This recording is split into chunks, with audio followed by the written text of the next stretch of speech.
So, how do we do the reform? Okay, let's start with the kids. All right, high school and middle school, somewhere in there, at least 2 years, at least two, if not 4 or 5 years, 6 years, where they study what is your rights. Why? Well, what rights do you have? Constitutional rights, God given rights, constitutionally protected, I should say. Well, only the ones that you know and can use in a court of law effectively. So we don't have the proper education. Why? My people perish for lack of knowledge. The truth shall set you free. We're slaves right now.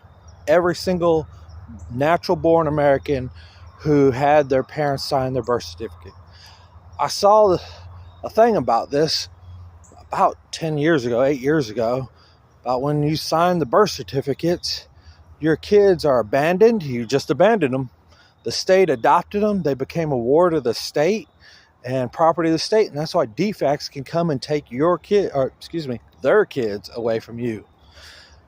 And I was like, I wonder if there's any evidence of this, any proof of it.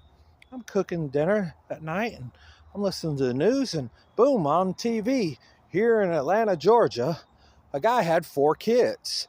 And he was doing something that DFACS didn't like. And someone called DFACS on him. They came up there and said, yeah, you can't be doing this. We're taking your kids away.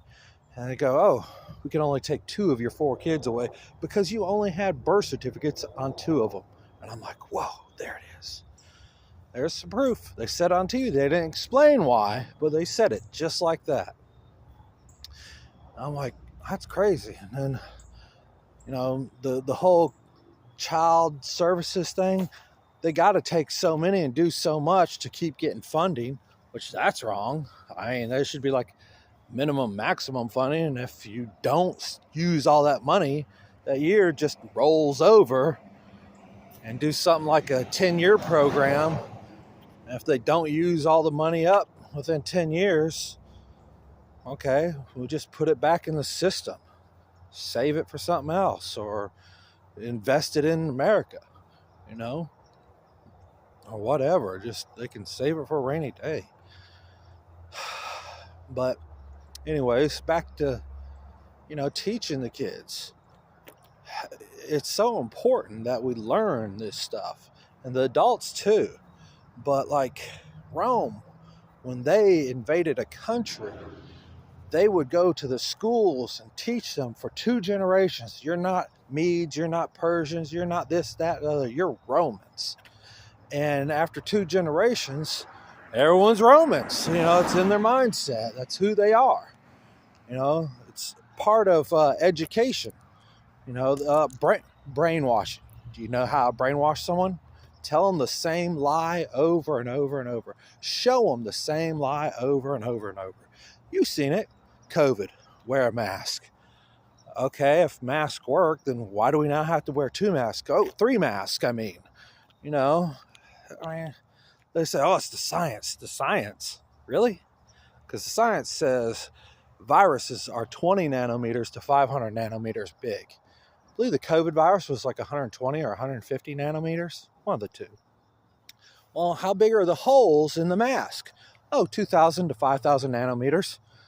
Yeah, that's getting through. The science clearly shows that they don't work. So why are we saying it does? Oh, control, testing out, slavery, manipulation, brainwashing, all that good stuff. How do you brainwash someone? I already told you, but how do you do it like a pro? Use some fear. Yeah, if you don't do this, you're going to die. Your mom's going to die. Your uncle's going to die. You better put this mask on.